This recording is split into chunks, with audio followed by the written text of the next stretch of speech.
que decidieron esta tarde apartar este tiempo para venir, alabar, adorar al Señor y recibir la palabra. Seremos bendecidos con la palabra. Como siempre, Dios así lo hace, Dios nos bendice con la palabra. Para los que les gusta anotar el título del mensaje, usted lo ve ahí en la pantalla, un salmo de confianza en Dios. Ese es el título.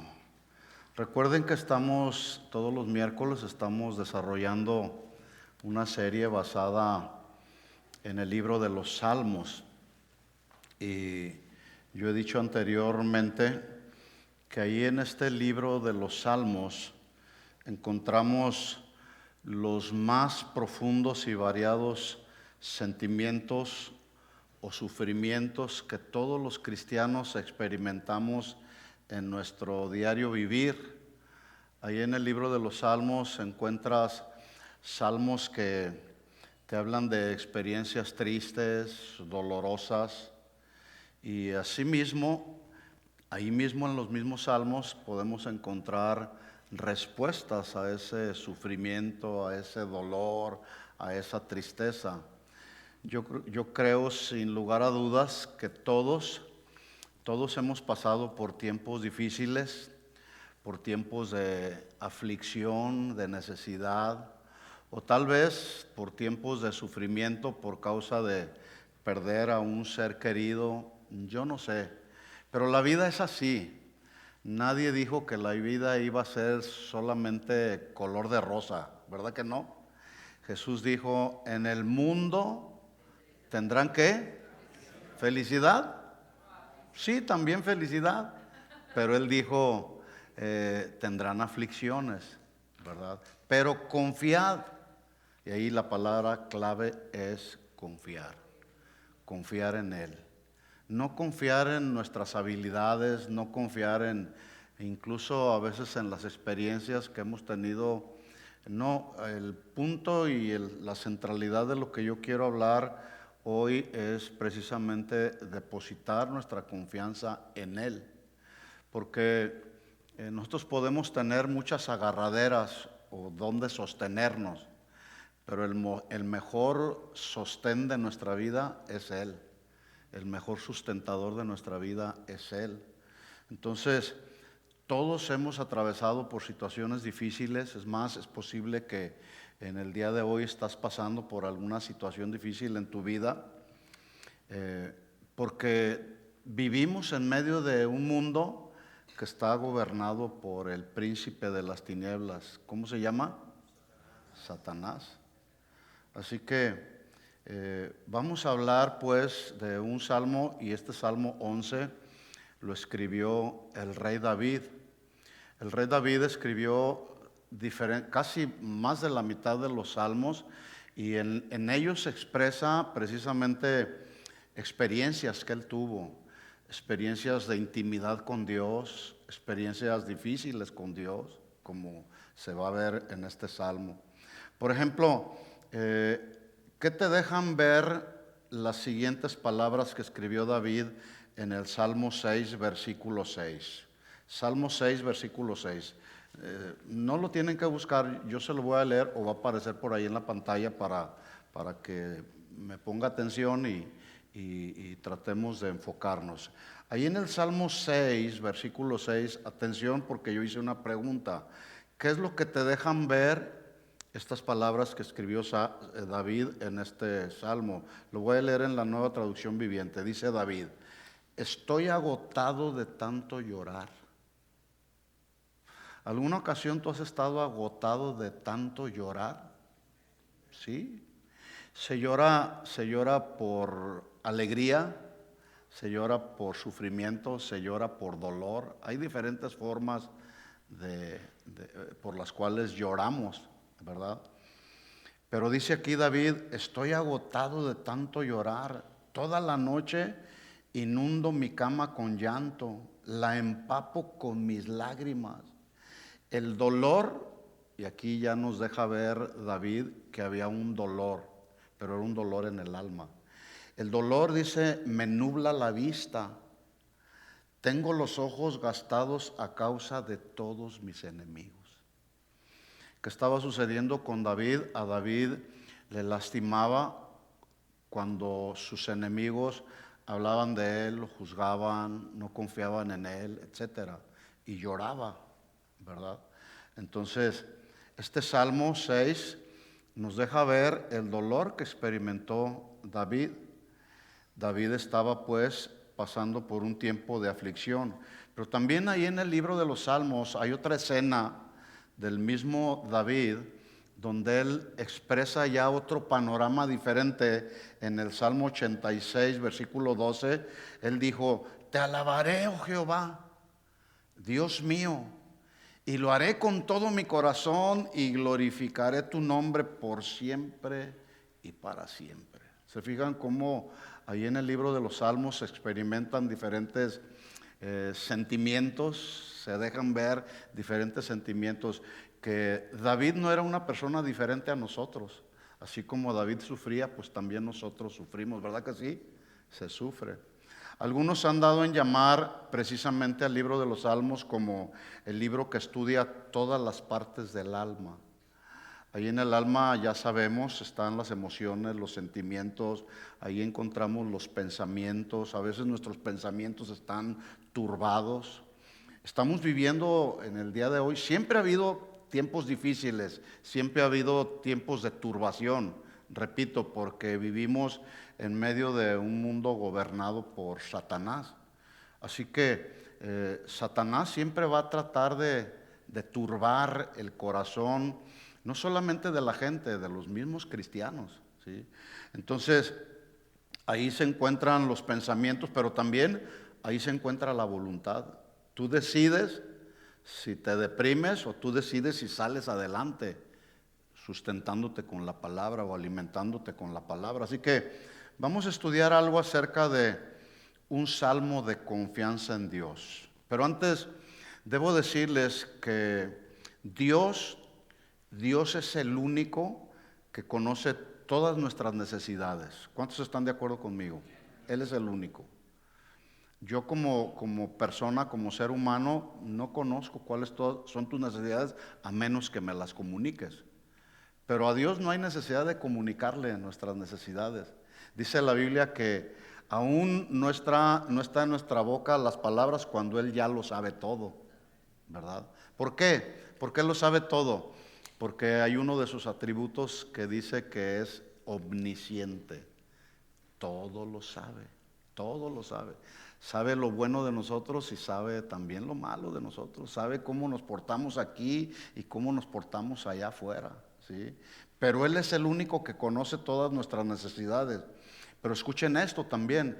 Él es el único a quien podemos llevarle todas nuestras angustias. Solamente ahí. A Él solamente tú y yo le podemos llevar nuestros problemas, nuestras tristezas, y solamente es el único que las puede resolver. ¿Por qué? Porque aparte de que Él las conoce, Él es todopoderoso. Todopoderoso. Tú me puedes contar tus problemas o situaciones. Por ejemplo, si alguno tiene un problema económico, pues yo lo puedo escuchar, pero a lo mejor yo no puedo ayudarle a resolver su problema económico, pero Dios sí. ¿Verdad que sí? Bueno, de eso se trata precisamente el tema, de que confiemos en Dios por encima de cualquier cosa. Porque también la Biblia dice que Él es tan grande, nosotros no podemos entender la grandeza de la majestad de Dios, que dice la Biblia que ni los cielos de los cielos lo pueden contener. Es tan grande Dios. Por lo tanto, nunca podremos, nosotros como seres humanos limitados, nunca podremos llegar a comprenderlo en toda su plenitud, porque además Él es infinito y es ¿quién puede entender un Dios que es eterno? Que antes de que todo esto, que el mundo existiera, Él ya estaba. ¿Cómo? No se puede entender. Hay cosas que podemos, en nuestra sabiduría humana, que podemos comprender, entender, pero todo eso queda limitado, ¿verdad? Así que Dios quiere, primero, que le conozcamos, pero para que en ese sentido podamos confiar en Él más allá de los límites de nuestro entendimiento. Entonces, atención, Dios quiere que le conozcamos, pero también debemos conocerlo para confiar en Él, ¿verdad? Jeremías capítulo 9, versículo 23, hablando el profeta Jeremías al pueblo de Israel, de parte de Dios, dijo lo siguiente: así dijo Jehová. Quiero decirles, así a manera de comentario, que cuando los profetas del Antiguo Testamento decían, así dice Jehová, era Dios mismo hablando a través de ellos. Ahora en el Nuevo Testamento es diferente. Cuando alguien tiene el don de profecía, la profecía no es otra cosa más que hablar los mensajes de Dios. Y los mensajes de Dios ya están revelados en la Biblia, ya no hay ningún mensaje nuevo, ningún mensaje revelado, porque luego hay profetas en la actualidad que dicen, yo les traigo la última y la más grande revelación y se las voy a profetizar en este tiempo o en este día. Así dice el Señor, y empiezan a hablar cosas que no tienen nada que ver con la Biblia.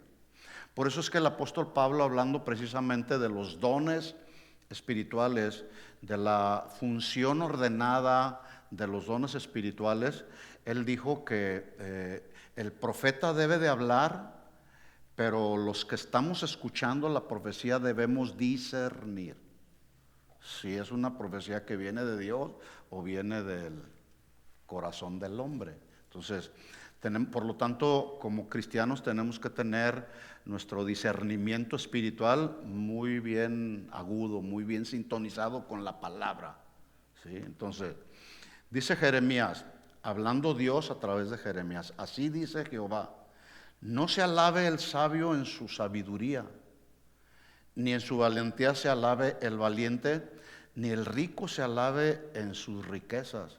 Bueno, esto lo habla Dios en la antigüedad a través del profeta Jeremías, porque era lo que estaba sucediendo. La gente se sentía orgullosa de su sabiduría humana, lo mismo que pasa hoy. La gente se siente orgullosa de su valentía, de su riqueza, y son soberbios, ¿no? Lo mismo que sucedió en el tiempo de Jeremías está sucediendo en nuestros días. Versículo 24, mas alábese en esto el que se hubiere de alabar. Ya de entrada, pues no es bueno que nos enorgullezcamos, pero si hay algo de lo que tú o yo podemos sentir satisfacción o jactarnos, ahí lo dice Dios, alábese en esto, si alguno se hubiera de alabar, alábese en esto, en entenderme y conocerme que yo soy Jehová.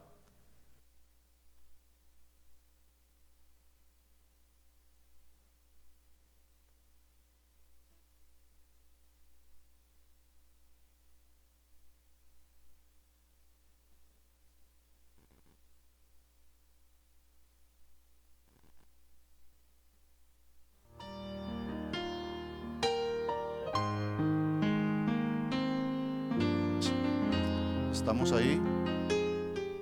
Dice entonces, retomo el versículo 24, dice Dios hablando a través de Jeremías, mas alábese en esto el que se hubiera de alabar, en entenderme y conocerme que yo soy Jehová.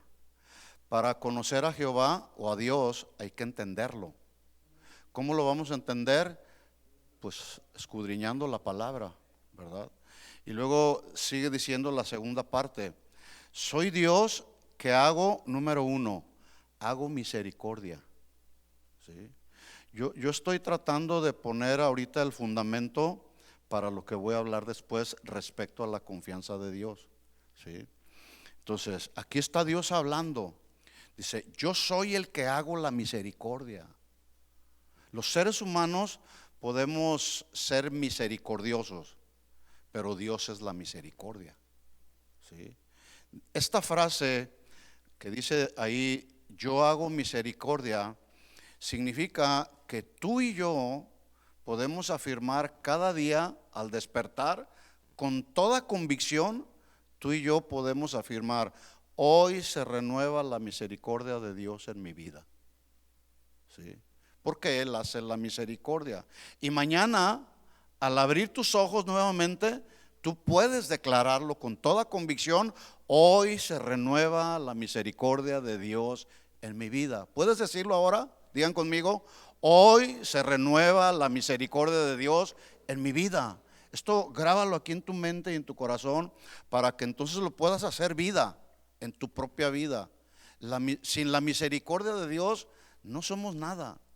La misericordia de Dios es, la misericordia es: no te doy lo que mereces, pero la gracia de Dios es, o mejor dicho, es al revés. La misericordia es: te doy lo que no mereces, pero la gracia es: no te doy lo que mereces. No sé si me expliqué, pero la misericordia es la manifestación de la gracia de Dios.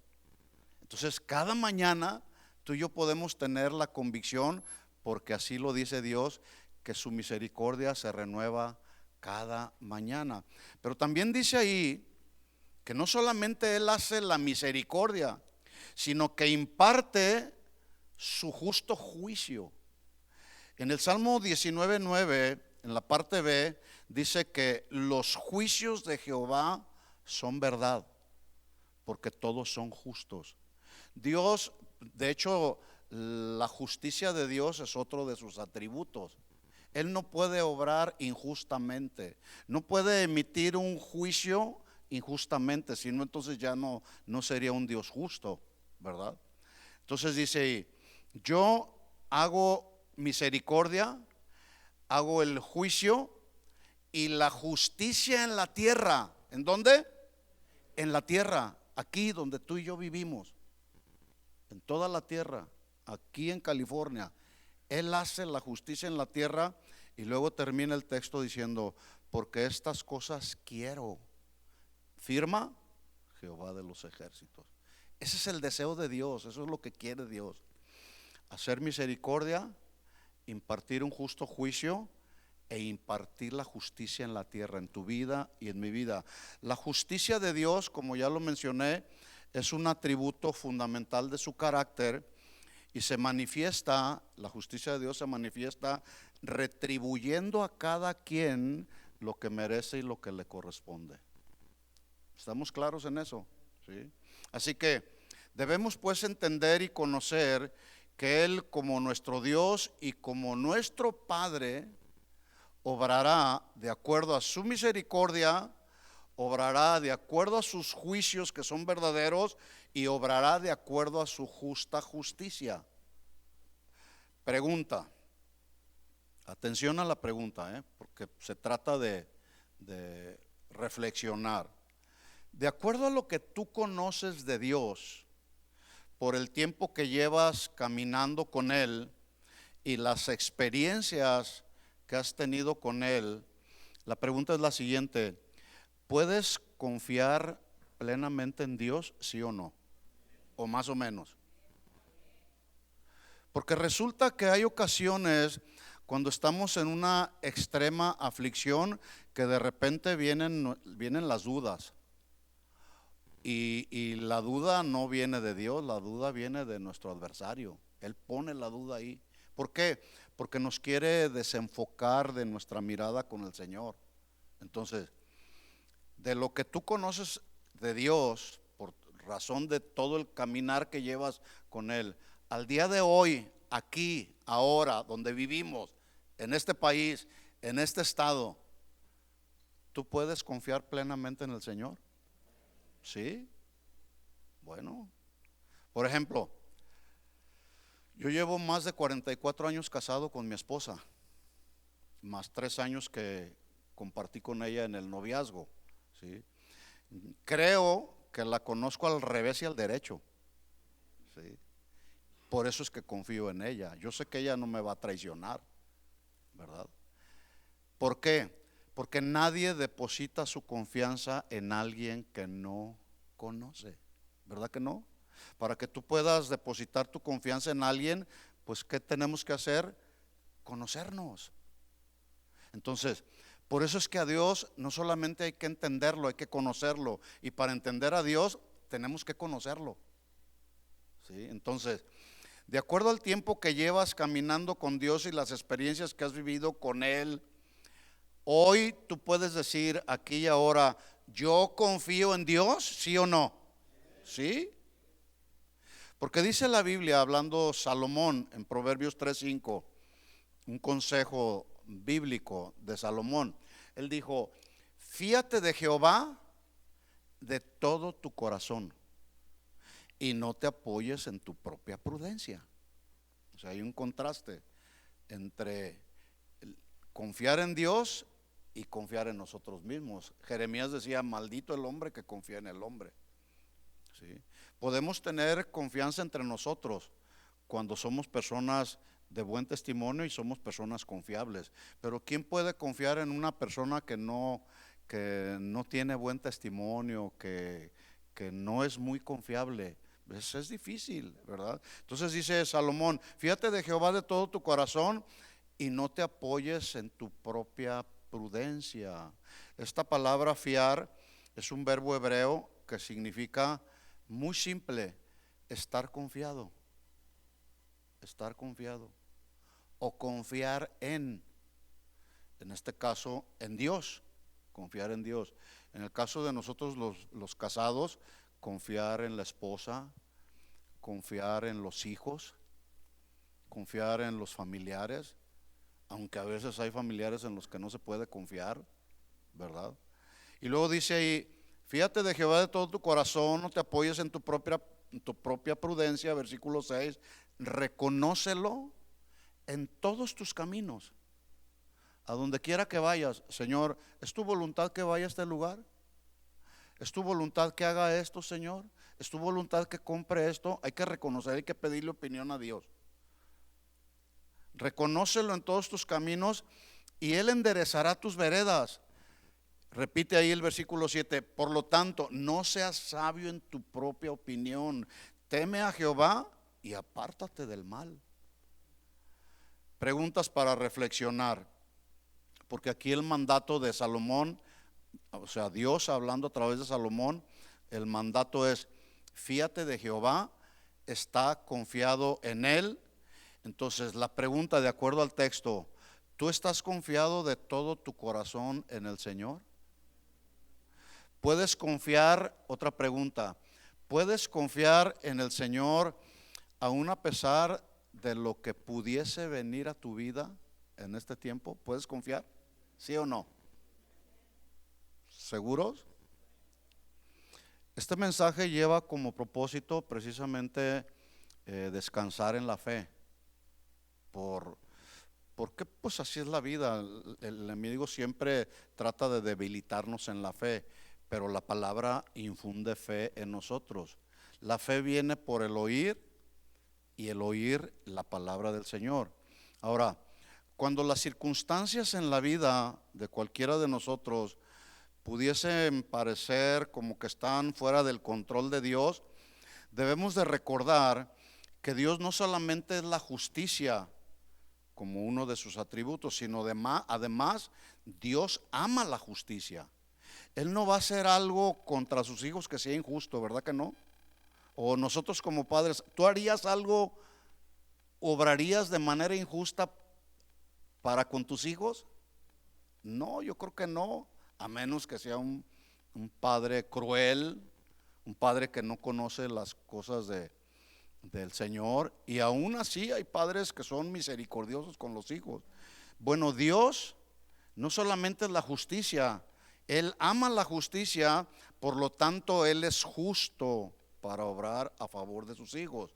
Así que vamos a aprender, teniendo todo esto que acabo yo de mencionar, teniéndolo aquí en nuestra mente, vamos a echar mano de lo que David nos enseña cuando escribió el Salmo 11. Pero antes quiero hablar un poquito del contexto histórico para que podamos entender por qué David escribe o bajo qué circunstancias David escribió este salmo, y de ahí vamos a aprender. Vamos a ver qué circunstancias estaban rodeando a David cuando escribió el Salmo 11. Este salmo, primeramente, David lo escribe después de que hizo un pacto de profunda amistad basado en un genuino amor con un joven que él amaba mucho. ¿Recuerdan el nombre de ese joven? Jonatán. ¿Quién era Jonatán? Jonatán era el hijo del rey Saúl, el primer rey de Israel. Bueno, ellos se amaron de tal forma que en ese pacto, dice la Biblia en 1 Samuel 18, dice que Jonatán le entregó su manto, su arco y su talabarte, que eran, el manto representaba autoridad, la autoridad como el hijo del rey. El arco y su talabarte, o donde se metía, el talabarte es donde se metía la espada, ¿verdad? Entonces, él le entrega a David todos estos instrumentos como una muestra de reconocer y someterse al... Jonatán sabía que Dios había escogido a David como sucesor de su padre Saúl. Entonces él está reconociendo, al entregarle estos elementos, está reconociendo la autoridad que Dios estaba a punto de delegarle a David como el segundo rey de Israel. Después, dice ahí la narración en 1 Samuel 18, que Saúl pone a David como comandante del ejército de Israel, y dice la Biblia que una vez que que Saúl lo establece como el comandante del ejército de Israel, los miembros del ejército lo aceptaron. Pero no solamente los miembros, la gente del pueblo, sino también los siervos de Saúl, todos los del ejército, también aceptaron el liderazgo de David. Y hay algo interesante que luego sucede aquí en 1 Samuel 18:6. Dice: aconteció que cuando volvían ellos, cuando David volvió de matar al filisteo, salieron las mujeres de todas las ciudades de Israel. Y otra versión dice: salieron muchas mujeres de todas las ciudades de Israel. Y yo me supongo que era una buena cantidad de mujeres que salieron de todas las ciudades. Y dice la Biblia ahí que iban cantando y danzando para recibir al rey Saúl con panderos, con cánticos de alegría y con instrumentos de música. Aquello fue, yo me imagino que aquello fue todo un concierto de adoración por la victoria que Dios le dio a David. Y escuche una canción así, me supongo que fue una canción espontánea que ellas compusieron. Dice: y cantaban las mujeres que danzaban y decían: Saúl hirió a sus miles y David a sus 10,000. Pudiéramos hacer un canto aquí espontáneo. Saúl hirió a sus miles y David a sus 10,000. Saúl hirió a sus miles, David a sus 10,000. ¿Me ayudan?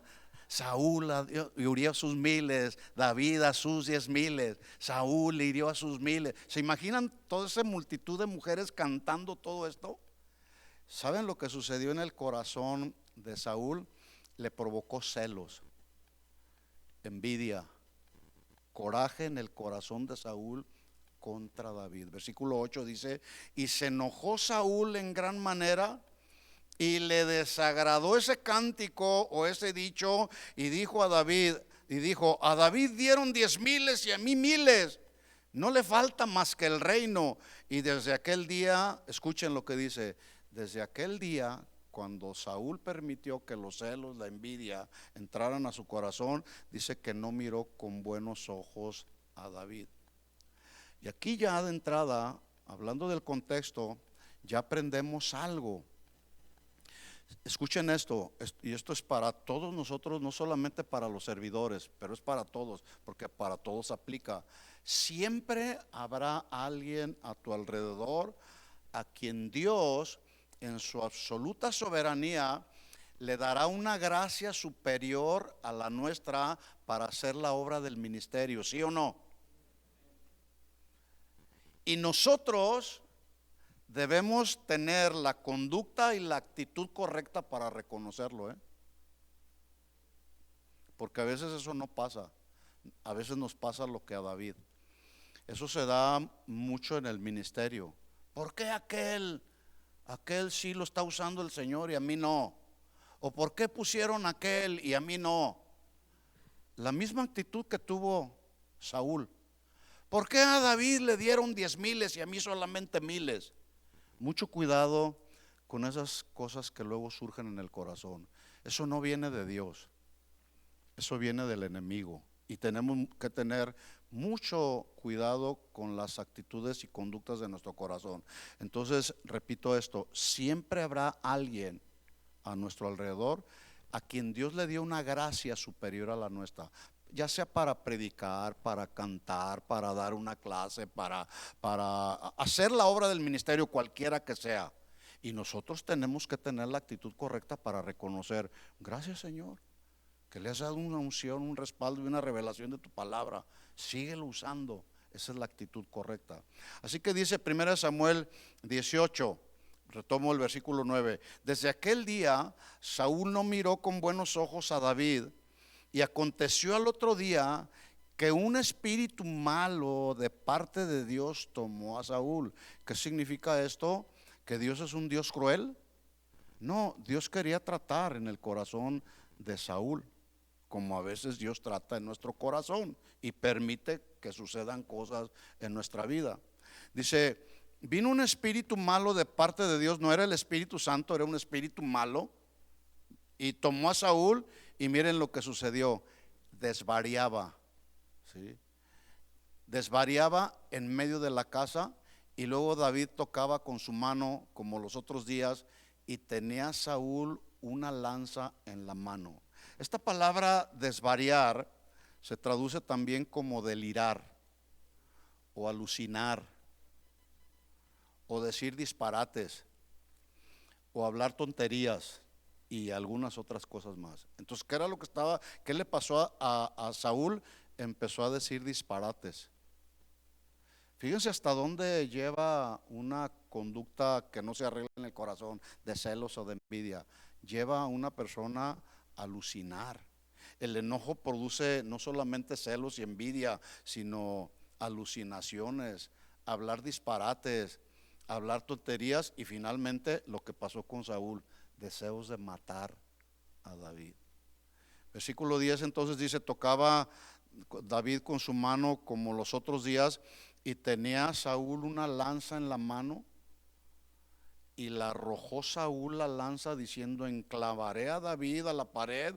Pero David lo esquivó 2 veces. Ahora, dicen los comentaristas que Saúl no solamente era rey de Israel, era un guerrero muy bien adiestrado y muy bien capacitado. Tenía mucha habilidad para el uso de la lanza, ¿sí?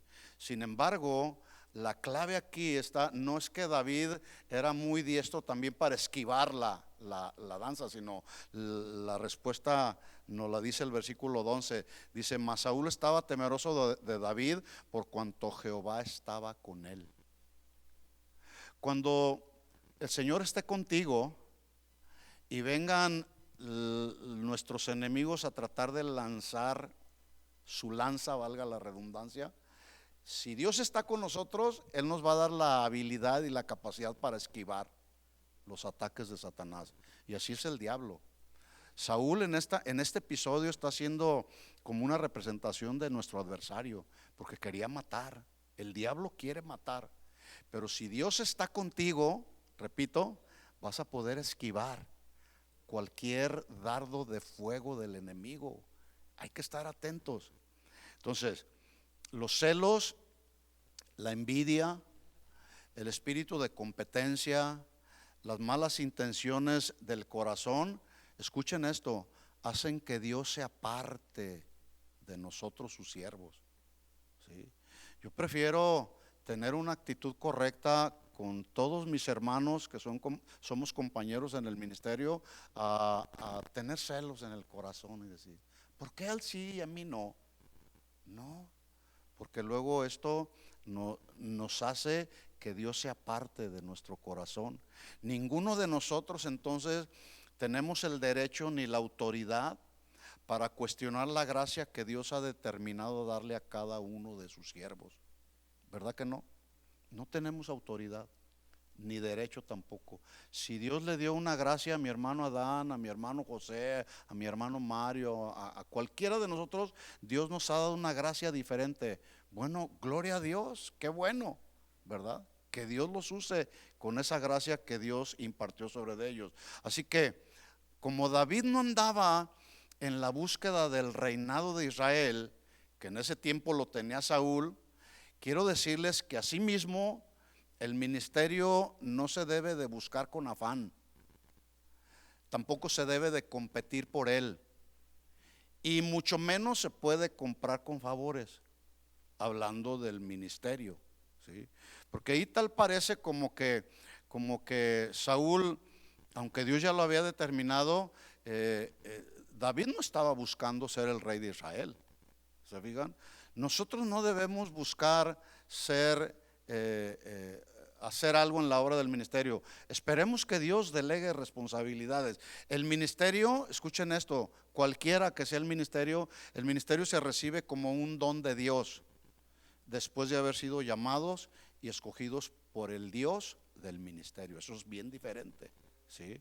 Así que cuando Dios escoge, llama y delega una responsabilidad y una autoridad ministerial a alguien, escucha esto, nadie te lo puede arrebatar y nadie te lo va a quitar, porque Dios te lo dio.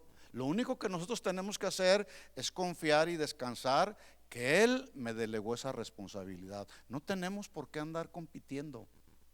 ¿Estamos de acuerdo en eso? Así que Dios determinó que el sucesor de Saúl sería David, pero Saúl, en lugar de aceptar la voluntad perfecta de Dios, decidió en su necio corazón, decidió perseguir a David para matarlo. Y es en ese contexto que David escribe este Salmo 11. En otras palabras, entonces, David andaba bajo una extrema persecución porque Saúl lo quería matar. Pero miren cómo reaccionó David. Salmo 11, versículo 1. Dice, aunque él ya sabía que Saúl lo andaba buscando para matarlo, miren lo que hizo David, que es lo que nosotros debemos hacer. En Jehová he confiado. ¿En quién? En Jehová he confiado. Y luego hace una pregunta: ¿cómo dicen a mi alma que escape al monte cual ave? Porque he aquí los malos tienden el arco, disponen sus saetas sobre las cuerdas para asaetear en lo oculto a los rectos de corazón.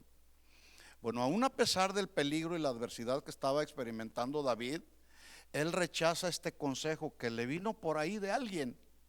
Alguien a lo mejor le dijo: vete a las montañas, huye del peligro, como lo hacen las aves. En lugar de eso, de huir, David expresa y reconoce la seguridad que genera precisamente la confianza en Dios. Por eso es que él con toda convicción pudo decir: en Jehová he confiado. Por eso yo les preguntaba hace un momento, si viene peligro, persecución, situaciones difíciles a tu vida, ¿estás dispuesto a confiar en Dios? ¿Sí o no? Ya se oyeron menos amenes. Es que es un asunto serio que hay que confiar, hay que reflexionar, pero a la vez confiar en Él, ¿sí? Entonces dice David: en Jehová he confiado. ¿Cómo dicen a mi alma que escape al monte cual ave? Aunque él está en medio de muchas dificultades y de muchos problemas, en esta expresión David está afirmando que el fundamento de su seguridad no era su capacidad, sino el fundamento de su seguridad. Él sabía que provenía de Dios, porque Dios es el que toma en cuenta a todo aquel que camina en rectitud. Si tú y yo estamos caminando rectamente en obediencia al Señor, pues puedes tener la seguridad de que Dios te va a respaldar cuando estemos pasando por algún momento difícil, por algún momento de aflicción. Además, debemos entender que Dios siempre obrará con justicia ante la gente mala y perversa que está a nuestro alrededor. ¿Habrá gente mala y perversa a nuestro alrededor? Sí, el mundo está lleno de eso, ¿sí? Ahora, no existe la menor duda de que estamos viviendo en medio de todo un panorama difícil de persecución. Digan conmigo: persecución. Estamos viviendo en medio de una persecución moral, ¿sí o no? Con todo lo que sucede a través de los asuntos que tienen que ver con la moral. Y toda esa persecución moral lleva como propósito desorientar a los cristianos y a los hijos de los cristianos, desorientarnos de nuestros principios y valores espirituales. Ese es el propósito. Y hay una consigna, y más en este estado, en este estado que es 100% liberal, ¿sí? Entonces, hay una persecución moral. Por eso yo insisto, ya a los padres el domingo les hablé bastante, pero tenemos la responsabilidad de estar instruyendo a nuestros hijos en los asuntos que tienen que ver con los principios y valores morales que están establecidos en la Biblia, ¿sí? Los hijos varones deben de ser santos y santificados y cuidar su pureza sexual, no solamente las mujeres, ¿sí? A la mujer le dicen, tú tienes que mantener tu virginidad y guardarla hasta que te cases, hasta que tengas ya tu tiempo de matrimonio y tengas ya la responsabilidad matrimonial. Pero el varón también, los jóvenes también tienen la responsabilidad de mantenerse en pureza sexual hasta que se casen, ¿verdad que sí? Y eso hay que enseñarlo, y más en el tiempo en el que nos tocó vivir, ¿sí?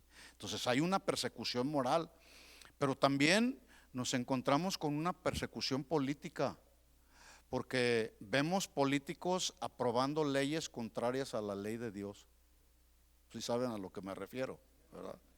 Y por si todo eso fuera poco, y muchas otras cosas más que todo lo podemos ver a la luz de todo lo que se ve, por si todo eso fuera poco, se está experimentando en el día de hoy una persecución migratoria, ¿sí?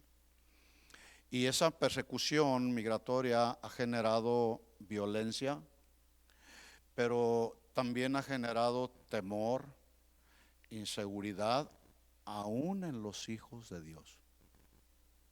A mí me ha tocado ministrar en estas últimas semanas a algunos hermanos que son sentimientos que a todos nos vienen, sentimientos de inseguridad, de incertidumbre y de temor. Porque oye, hermano, no te he visto en la iglesia.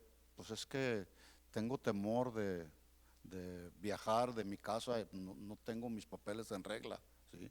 Bueno, es justamente en medio de todo ese panorama de persecución que estamos viviendo, todo tipo de persecución, incluyendo la última que acabo de mencionar, es precisamente en esos tiempos de persecución que debemos de confiar en el Señor, ¿sí o no? Debemos confiar en el Señor, como lo hizo David, y él lo expresó con convicción. No dice, voy a ver si confío en el Señor. No, él dice con toda certeza, en Jehová he confiado. En Jehová he confiado. Ahora, estoy hablando de confiar en Dios, pero también estoy hablando de confiar en Dios echando mano de la prudencia, ¿eh? Hay que ser prudentes también. La prudencia significa actuar con sensatez, con sabiduría, con precaución, con buen juicio. Hay que considerar las circunstancias de nuestras acciones antes de realizarlas. Prudencia.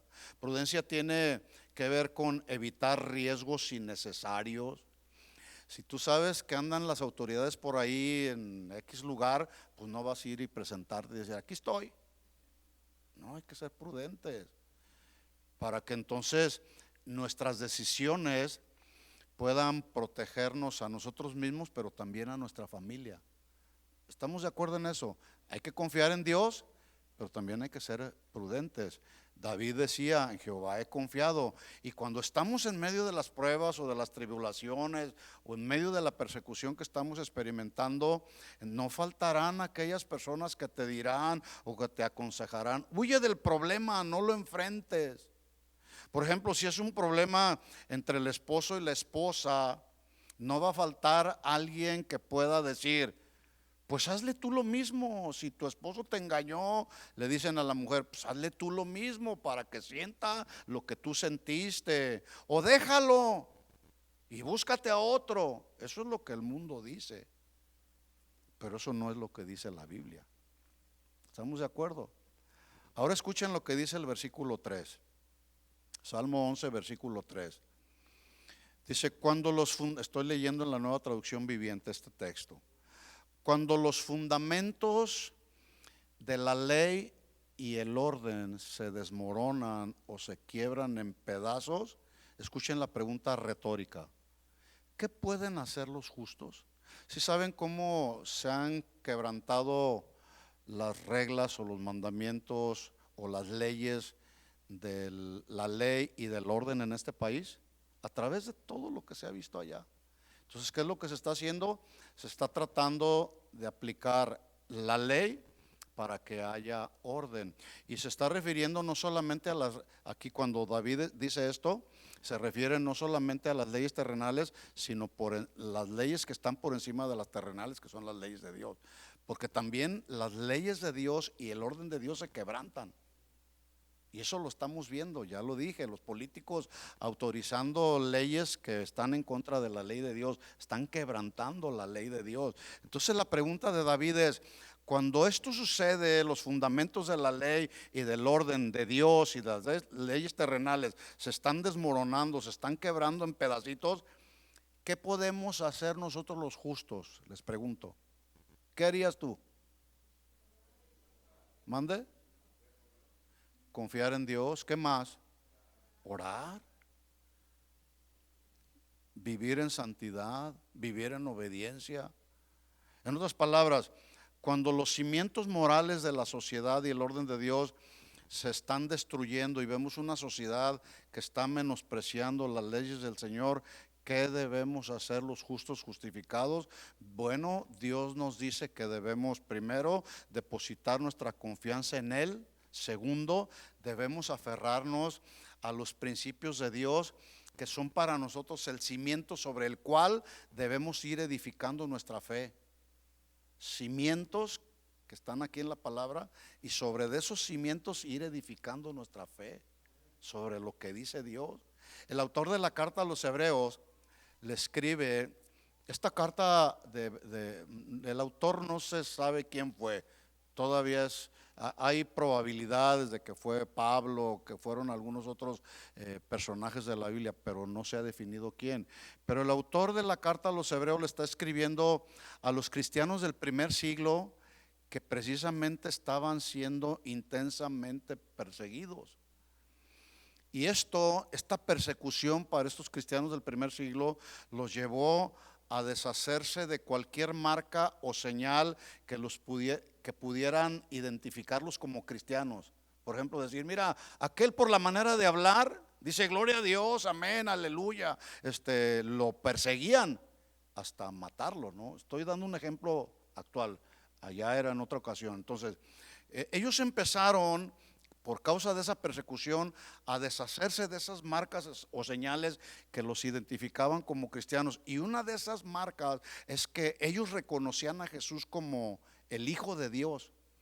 Pero esa persecución provocó que ellos redujeran a Jesús como el Hijo de Dios al nivel de un mero ángel solamente. O sea, pretendían despojarlo de su divinidad como el Hijo de Dios. Y dijeron, Jesús, no, Jesús es un ángel solamente.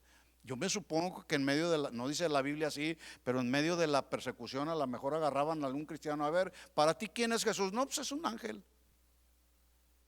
Cuando ellos ya sabían que era el verdadero Hijo de Dios. Entonces el autor de la carta a los Hebreos en el capítulo 10, en medio de ese panorama de persecución, miren lo que les escribe. Hebreos 10:35 les dice, no pierdan pues su confianza,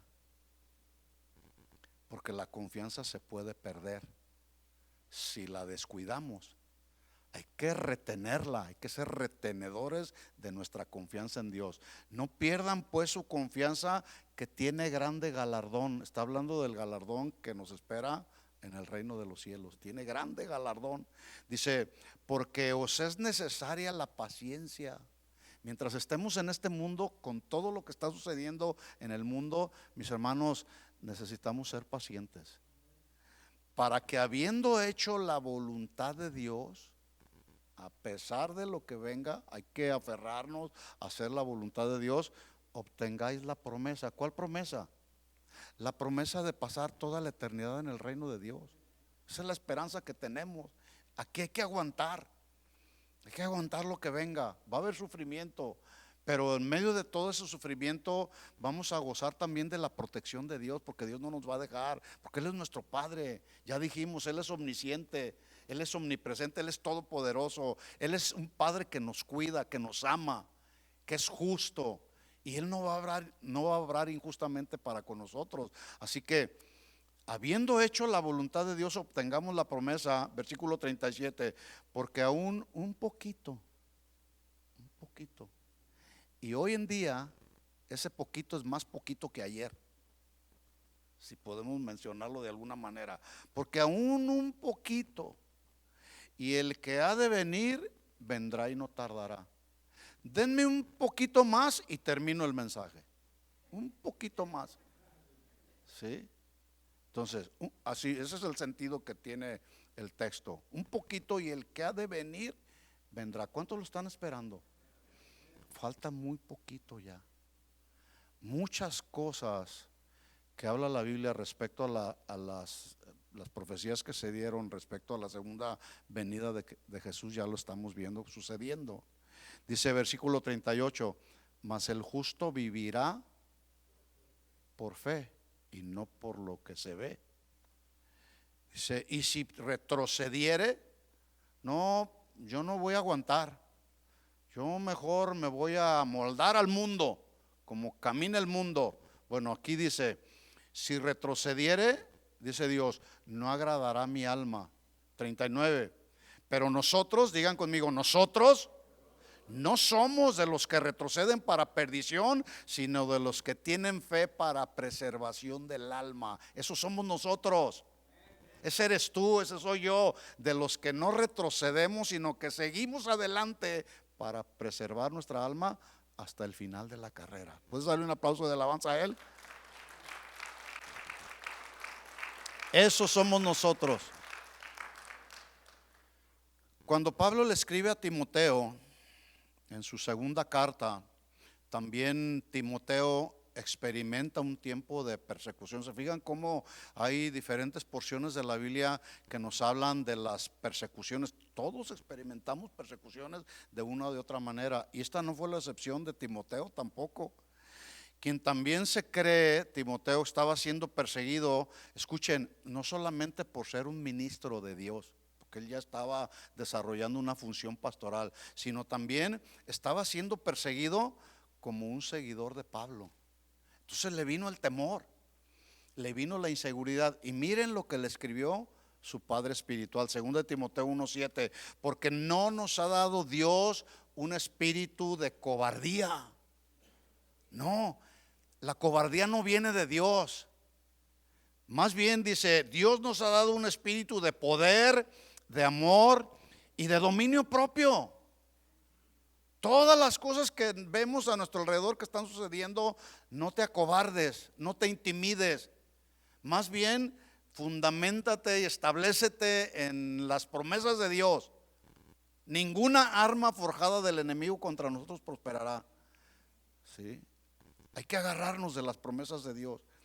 En medio de la prueba, de la tribulación como la que estaba experimentando Timoteo, Pablo le dice, no, tranquilo Timoteo, Dios no nos ha dado espíritu de cobardía, hay poder, hay amor y hay dominio propio. Por lo tanto, no te avergüences de dar testimonio de nuestro Señor, ni de mí, preso suyo, sino participa de las aflicciones por el evangelio según el poder de Dios, quien nos salvó y nos llamó con llamamiento santo, no conforme a nuestras obras, sino según el propósito suyo y la gracia que nos fue dada en Cristo Jesús antes de los tiempos de los siglos.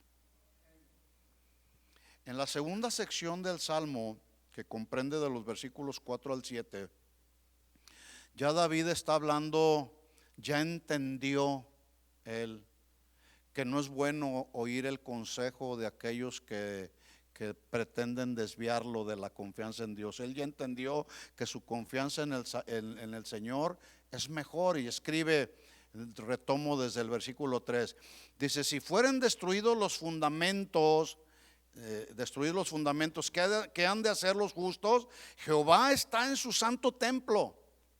Jehová tiene en el cielo su trono, sus ojos ven, sus párpados examinan a los hijos de los hombres. Esto significa que Dios, siendo el creador de todo y de todos, tiene su control absoluto y soberano sobre todos los asuntos, no solamente del cielo, sino de la tierra también, porque Él es soberano. Y ahí está Dios vigilando lo que pasa en el cielo, pero también lo que está pasando aquí. Y si Dios está vigilando lo que está pasando aquí, ¿tú crees que no le vamos a escapar de su mano? No. Versículo 5. Sin embargo, miren lo que dice el versículo 5. Pero Jehová prueba al justo. ¿Cómo viene la paciencia? Por las pruebas. La prueba, dice Santiago, ¿produce qué? Paciencia. Nadie dijo que no nos iban a venir las pruebas. Van a venir las pruebas, va a venir la tribulación, porque resulta que esos son los elementos que Dios usa para ir formando nuestro carácter. Son los elementos que también Dios usa para conocerlo a Él. Yo lo he dicho antes, ¿cómo vamos a conocer un Dios que es Dios sanador si no nos enfermamos? ¿Cómo vamos a conocer un Dios que provee para todas nuestras necesidades si no nos viene una necesidad? ¿Cómo vamos a conocer al Dios que dice la Biblia que es Padre de misericordia y Dios de toda consolación si no nos viene tristeza? Así es la manera como lo conocemos a Él. Jehová prueba al justo, pero ve el otro lado. Pero al malo y al que ama la violencia, su alma lo aborrece. Y eso es cuestión de tiempo solamente. Versículo 6. Porque sobre los malos, dice el Señor, hará llover calamidades, fuego y azufre. Cuando tú escuchas el fuego y azufre, ¿qué viene a tu mente? El infierno, ¿sí? Los malos, sobre los malos hará llover calamidades. El fuego y el azufre les esperan. El viento abrasador será la porción del cáliz de ello. Versículo 7. Porque Jehová es justo y ama la justicia. El hombre recto mirará su rostro. Notemos cómo David comienza y termina el salmo haciendo confesiones de fe y de esperanza, hablando de que los hijos de Dios que confían en el Señor experimentaremos no solamente la manifestación de su justicia, y un día no muy lejano veremos cara a cara su rostro. ¿Cuántos quieren verlo a Él? ¿Sí? En el Salmo 11:1 dice David: en Jehová he confiado. ¿Cómo decís a mi alma que escape al monte cual ave? Y en el versículo 7 termina diciendo David: porque Jehová es justo y ama la justicia, y el hombre recto y obediente mirará su rostro. Termino diciendo esto: ninguno de nosotros, absolutamente ninguno, podremos descansar en nuestra propia interpretación de las cosas que están sucediendo en el mundo y en nuestra vida. O sea, tú no puedes descansar y decir, bueno, pues esto se va a pasar. O con el cambio de este político las cosas van a cambiar. No, las cosas no van a cambiar. Las cosas van a seguir su curso de acuerdo a la soberanía de Dios. Pero también de acuerdo a la soberanía de Dios, tú y yo estaremos en la mano de Dios, ¿sí? Nosotros, la responsabilidad que nosotros como hijos de Dios tenemos es descansar en Él, confiar de todo corazón en Él, reconocerlo en todo momento, porque Él soberanamente nos sorprenderá abriéndonos camino donde no lo hay. Esa es nuestra esperanza, como lo hizo con el pueblo de Israel. ¿Se acuerdan? Mientras el pueblo de Israel estaba siendo perseguido por Faraón y el ejército de Faraón, llegaron y frente a ellos estaba el mar. No había camino, pero Dios, de manera soberana, maravillosa y poderosa, les abrió camino. Y Dios nos va a sorprender. Un día el Señor nos va a abrir el camino que nos llevará a su presencia. Y nos vamos de este mundo cruel. Y ya no falta mucho. Amén. Termino leyendo dos textos que están en la carta de Judas. Esta carta solamente tiene un capítulo y termina con dos textos diciendo: y aquel que es poderoso para guardaros sin caída y presentaros sin mancha delante de su gloria con gran alegría, al único y sabio Dios nuestro Salvador, sea la gloria, la majestad, el imperio y la potencia, ahora y por todos los siglos. Y todos decimos amén, amén. Dale el aplauso a él. Estos dos versículos con los que termina la carta de Judas son conocidos como una doxología. Una doxología no es otra cosa más que expresiones de alabanza al Señor. Entonces, después de haber entendido un poco acerca de por qué David escribió el Salmo 11, que nos infunde confianza en Dios, tú y yo podemos alabar al Señor, vivir en paz, vivir tranquilos, dormir tranquilos, sabiendo que tú y yo estamos en la mano del Señor. Si estamos en la mano del Señor, vamos a estar bien. Amén. Vamos a orar y vamos a darle gracias al Señor por su palabra, y vamos a descansar y a confiar en Él hasta que Él venga por nosotros o nos llame a su presencia. Oremos. Padre, en el nombre de Jesús te damos gracias por tu palabra, al único y al sabio Dios, aquel que es poderoso para guardarnos de alguna caída. Tú nos presentarás, algún día estaremos delante de tu gloria, llenos de alegría, Señor, delante de tu presencia, nuestro Salvador, nuestro Señor. Tu gloria y tu majestad experimentaremos, Señor, por todos los siglos hasta el final del tiempo, Señor. Aquí estamos, Señor. Queremos verte, Señor, cara a cara. Queremos estar en tu presencia, Señor. Pero antes que tú vengas o nos llames a tu presencia, cualquiera de las dos cosas que sucedan, queremos continuar siendo fieles a ti, esperando en ti, confiando en ti de todo corazón. Guárdanos, Señor, del peligro. Guárdanos de la maldad de este mundo, Señor.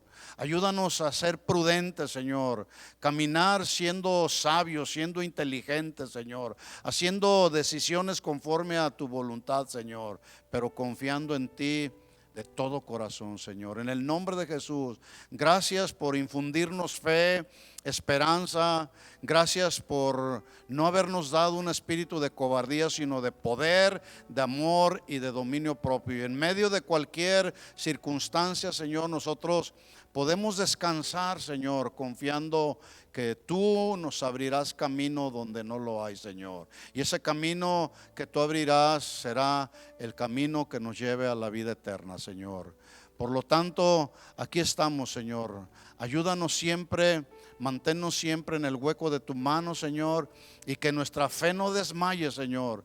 Que podamos siempre mantener nuestra mirada y nuestros ojos puestos en Jesús, quien es el autor y el consumador de nuestra fe. A ti sea toda la gloria, toda la honra y todo el honor por siempre, Señor. Y todos decimos amén, amén y amén. Dale otro aplauso de alabanza a Él. Gracias, Señor, por tu palabra. A ti sea la gloria, Señor. Amén. Muy bien, mis hermanos, que Dios les bendiga. Vámonos con esta palabra en nuestro corazón y pase lo que pase, confiemos siempre en el Señor. Amén. Voltea con tu hermano y dile: confía siempre en el Señor. Que Dios les bendiga. Los que quieran tomar café, hay café por allá.